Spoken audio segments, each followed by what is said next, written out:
यह वायरस इतना संक्रामक होता है कि छींक या खांसते वक्त निकलने वाली बूंदों के जरिए आसानी से एक व्यक्ति से दूसरे व्यक्ति में फैल सकता है। आइए आज इस वीडियो में विस्तार से जानते हैं मम्प्स वायरस क्या है, इसके लक्षण, बचाव और इलाज के बारे में।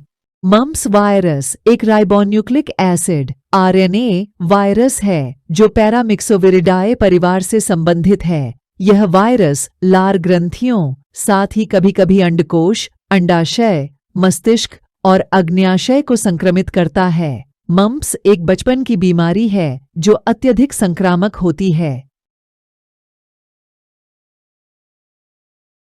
मम्प्स वायरस के लक्षण आमतौर पर संक्रमण के 16-18 दिनों बाद दिखाई देते हैं। हालांकि कुछ मामलों में यह अवधि 25 दिनों तक लंबी हो सकती है। मम्प्स के लक्षणों में शामिल हैं बुखार, थकान, सिरदर्द, मांसपेशियों में दर्द, भूख में कमी, सूजे हुए गाल, आमतौर पर एक तरफ, निगलने में परेशानी।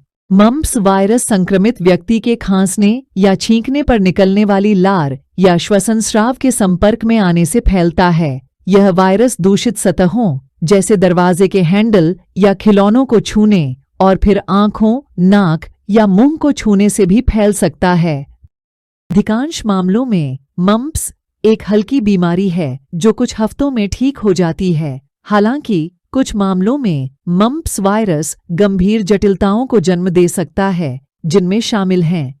पहला पॉइंट है मेनिंजाइटिस। यह मस्तिष्क और रीढ़ की हड्डी को ढकने वाली झिल्ली का सूजन है। मम्प्स मेनिंजाइटिस आमतौर पर हल्का होता है और अपने आप ठीक हो जाता है, लेकिन कुछ मामलों में यह गंभीर हो सकता है।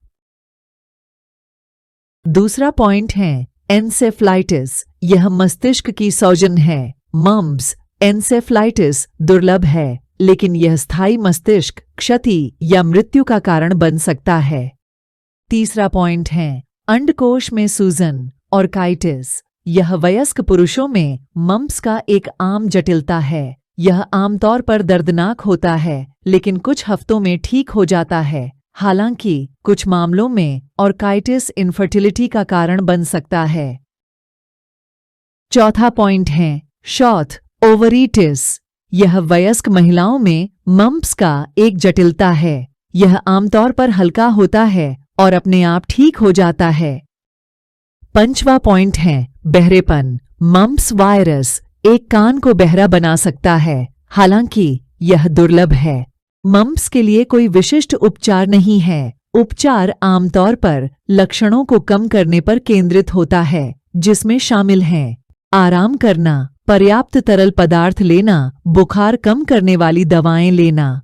अगर आप यूपीएससी, एसएससी, एनडीए, आरआरबी जैसी परीक्षाओं की तैयारी कर रहे हैं और सटीक और महत्वपूर्ण सामान्य ज्ञान की आवश्यकता है, तो हमारे चैनल 1 मिलियन जीके को सब्सक्राइब करें और हमारे साथ जुड़े रहें।